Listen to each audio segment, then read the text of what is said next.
প্রথমে দুটো দল মাঠের মধ্যে প্রবেশ করে রেফারিদের সাথে পরিচয় পর্ব দুই দলের খেলোয়াড়দের।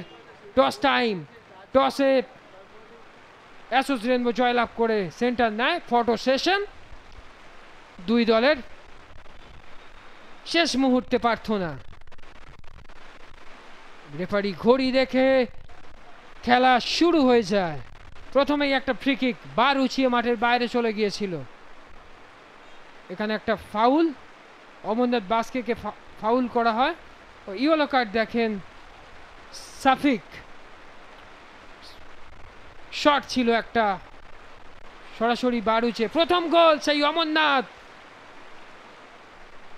একার দক্ষতায় গোলকিপারের ডান দিকে রাখে এবং গোল হওয়ার পরে একটা সেলিব্রেশন। এখানে কর্নার সুন্দরভাবে ফিস্ট করে দেয় অয়ন রয় গোলকিপার। চলতি বলে আবারও শট। রেফারি বলতে বলতে হাফ টাইমের খেলা শেষ করে। দ্বিতীয়ার্ধে জ্বলে ওঠে, দ্বিতীয়ার্ধে রং ছড়িয়ে দেয় রেনবো।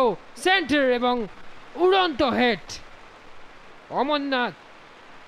অমরনাথের সেন্টার এবং উড়ন্ত হেড।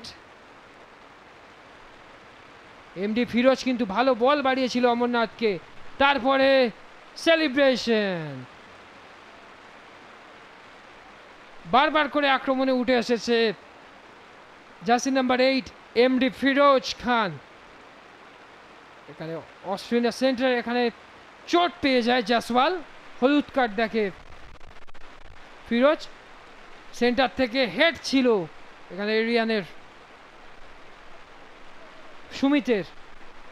সরাসরি শট উঁচিয়ে মাঠের বাইরে চলে যায়। বিষ্ণুর শট, এরিয়ান চেষ্টা করেও গোলের মুখ খুলতে পারেনি। অমরনাথকে অবৈধভাবে বাধা দেয়া হয়। এখানে সেই বিষ্ণুর শট বার উঁচিয়ে মাঠের বাইরে।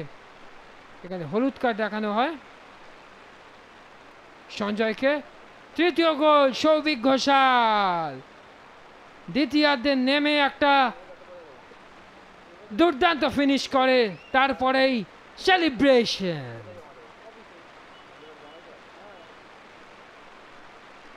সৌভিক ঘোষাল দ্বিতীয়ার্ধে নেমে খেলাটি যথেষ্ট নিয়ন্ত্রিত করেছিলেন। অমরনাথ বাস্কের দ্বিতীয় গোল এবং টাই টাই টাই। Missile celebration. এখানে এরিয়ান কয়েকটা আক্রমণ তুলে এনেছিল। সেই পেনাল্টি সাফিক আলী আদায় করে নেন। সৌরভ তাকে ঠেলে দিয়েছিলেন, কিন্তু পেনাল্টি আদায় করলেও পেনাল্টির সুযোগ হেলায় হারিয়ে ফেলে। কনফিডেন্ট ছিলেন না, একেবারে হেলায় হারিয়ে ফেলে। আবার একটি শট নেয় সাফিক। বলতে বলতে রেফারি শেষ বাঁশি বাজিয়ে খেলা শেষ করে দেয়।